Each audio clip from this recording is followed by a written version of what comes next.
One of the best things about blending your own fibres on a drum carder or similar equipment is being able to combine fibres that on commercial or industrial machinery might not play nicely together. So today I'm going to be showing you how I blend together wool fleece and flax. So this is part of an ongoing project. I've shown how I've processed these fibres up to this point in previous videos, which I'll link below.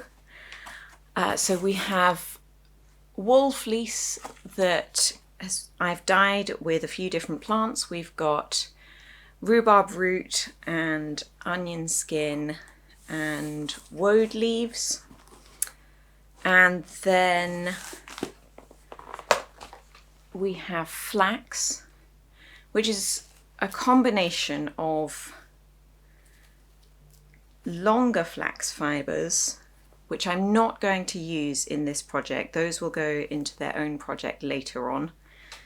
And today I'm going to be using the tow fibres, which are the much shorter lengths and some bits that are just really fluffy. And I think it should make a really interesting combination between the wool and the flax, because the wool tends to be quite warm and insulative, and the flax will add some shine and breathability and quite a lot of strength, because the flax is a strong fibre without much elasticity, whereas the wool is very bouncy. So I'm going to be splitting these up because I'm going to be weaving with these, so I'm going to create slightly different yarns for warp and weft. So I'll split up the fibres in half and I will blend up the bats for one of the yarns today, and then I'll be doing the other one later on, but it'll be exactly the same process. So I now have my fibres weighed out preliminarily. So for this yarn, I'm going to be blending up this onion dyed wool and this woad. One of the onion dyed bats I've held back over there, and that will be blended with the rhubarb root dyed fibre. That will be for the other yarn. And then this is half of the shorter flax fibres that I've got. And so I'm going to start blending them up. So this process is going to be pretty similar to when I was making these bats, which I've shown in a previous video, which again I will link below. So I've carded these bats so that most of the wool fibres are aligned and parallel. Not completely so, because if you're wanting to do that, then you blend, you process with combs. Carding is probably not the best way to go. But I've tried to keep the fibres as parallel as possible, and I will continue to do that as I'm blending the fibres onto here, because I'm aiming for not a fully worsted, but a semi-worsted yarn when I start spinning. And so having an approximately worsted preparation, even though this isn't really how you do a worsted preparation, kind of helps. So a carded preparation would be, like a true carded preparation, you would feed the fibres through the front here rather than laying it on top as I'm going to do. And that means that all of your fibres get nice and jumbled up.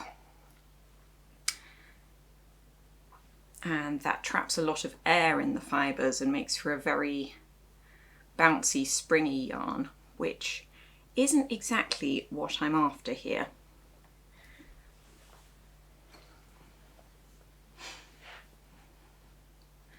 And so I'm not aiming for complete precision and even distribution of each of the fibres in the blend, because I'm going to be making multiple bats.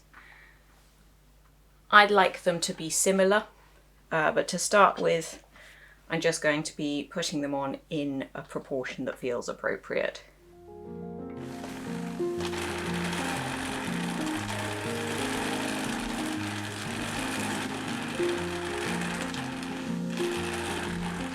So tearing up the bats into smaller pieces means it's easier to control. You're not going to get fibres stuck in this front drum here. And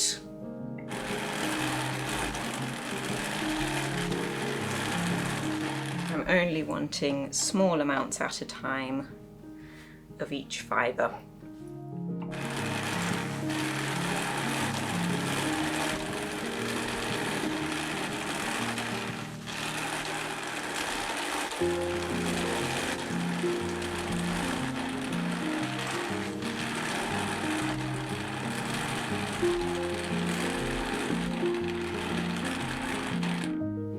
And I'm trying to take it quite slowly because I want to avoid big clumps of any one fibre. So now I'm going to put some of the flax on. Now this is flax where I've kept the fibres parallel, but I also have shorter bits where it's not necessarily parallel, so we shall see how that goes on to the drum carder.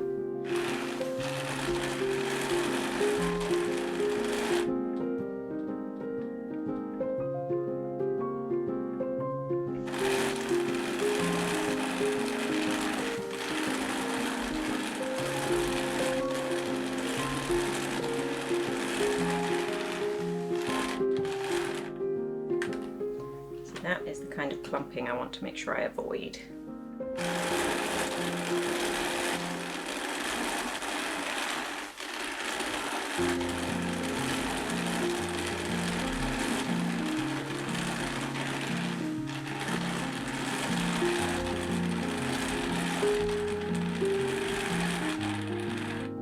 So as the fibre gets caught into the teeth, I'm sort of lifting it up again so it doesn't get dragged in too much at a time.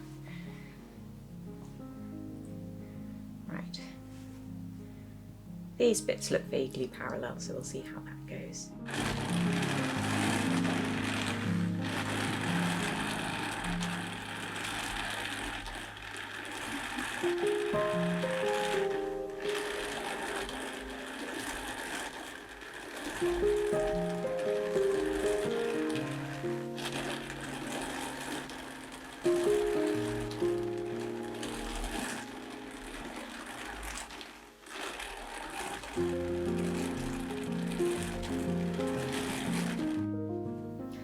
By weight, I've got approximately 27% flax to 73% wool.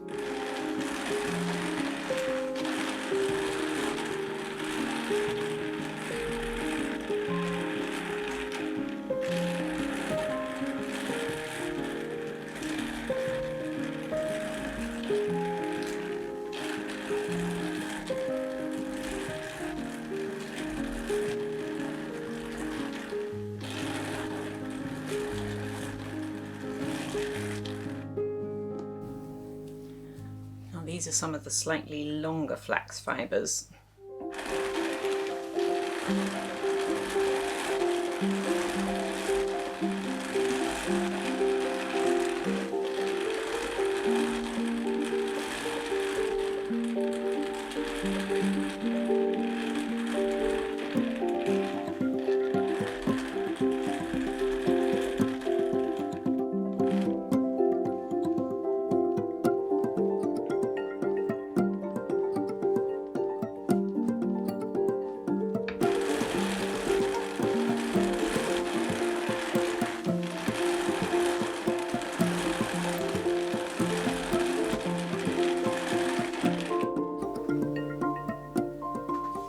Some very short fluffy bits here, and so just by pulling them like this means I can get them slightly more aligned.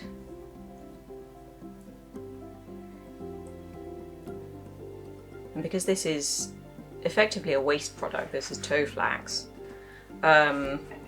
it's quite inconsistent.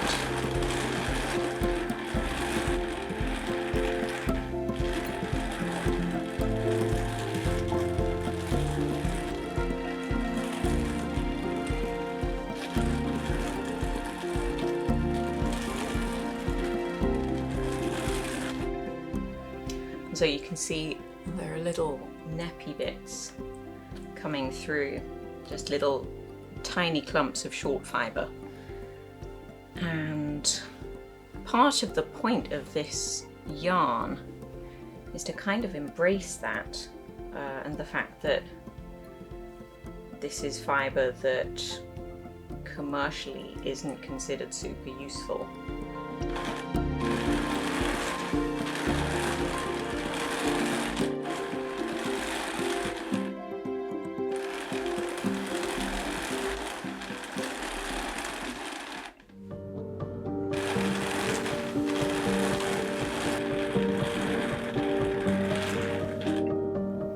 The fleece, however, is good, high quality fleece, and it's lovely and soft. And all of these fibres are grown locally to me here in the southwest of England. And the idea is to balance the potential coarse texture of the toe flax. Like, some of it's lovely and soft, but there are some slightly hairier bits in there.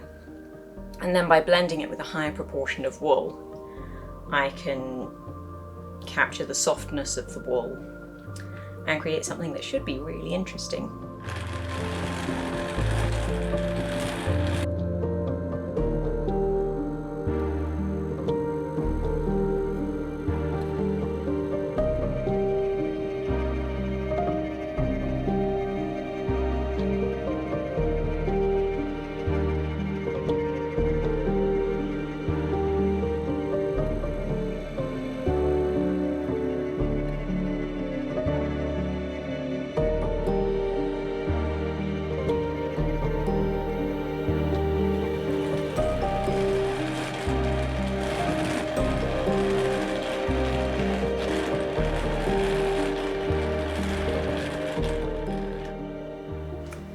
Right, so that is the last of the fibre I'm going to try and fit into this bat.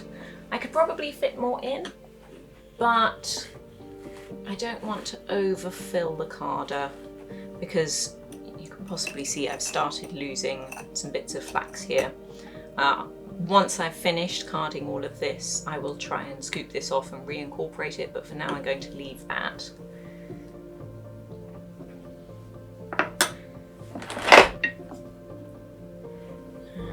I'm not going to roll this bat up.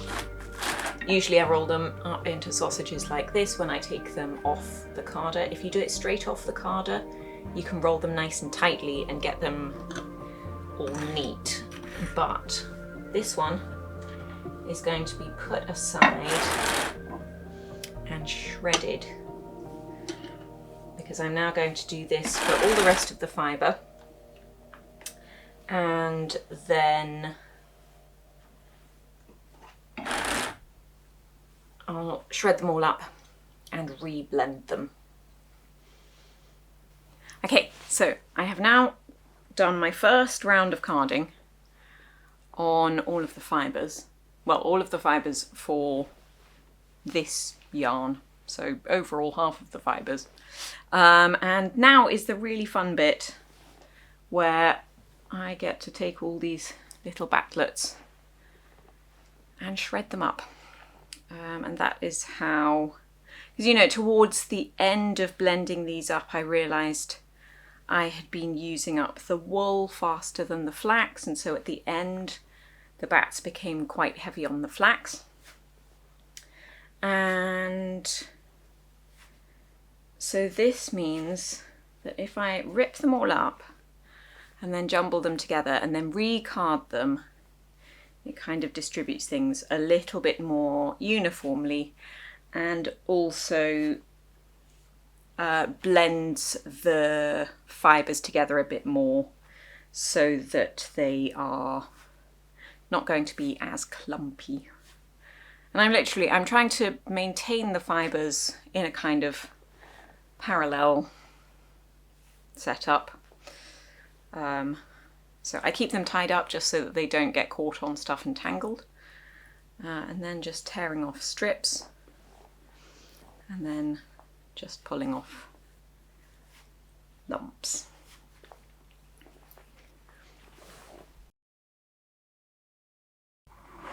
So, all torn up, I'll just give them a little tumble just to mix them up a bit so that I can comfortably just take them from the top. You can see that one's got a lot of flax in it, and then other ones have less. So then, as before, you know the drill. I don't have to think this time about trying to distribute the fibres evenly. I can just grab and go.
So here we have it, first of the blended bats. Now these ones I will roll nicely because I'm not going to process these further for probably a little while. By process further, I mean split them up in the way I prefer to spin from them. And I'll probably show that quickly in a future video before I then begin spinning. And that'll be very exciting, but is a way off because I currently have my wheel occupied with another project. So 6 bats of varying sizes. I haven't actually weighed them, but they definitely are slightly different because again, I just eyeballed these. And so it's going to be quite a nice smooth wool preparation because the wool had been carded a couple of times before it was blended with the flax. And then it'll just have these lovely streaks of flax running through with occasional slubby bits, which is what I'm really excited about, is creating quite a characterful yarn that shows off some of the natural texture of the different fibres. And that's what I love about this method, is being able to blend together perhaps slightly incompatible fibres, but because you're working by hand, you can take things a bit more slowly and you can control things in the way you want to. And that will carry on into the spinning, where I'll be making the yarn as fine as I possibly can. So until I get to the point of spinning, it might be a little while. And so if you want to catch up with the rest of this project up to this point, so from scouring and cleaning the fleece through to dyeing some of it with onion skins and preparing the flax and everything, there's a playlist of videos in the series of this project, and I will link that below. And please do consider subscribing so you can see when the next one comes out. Until then, bye bye.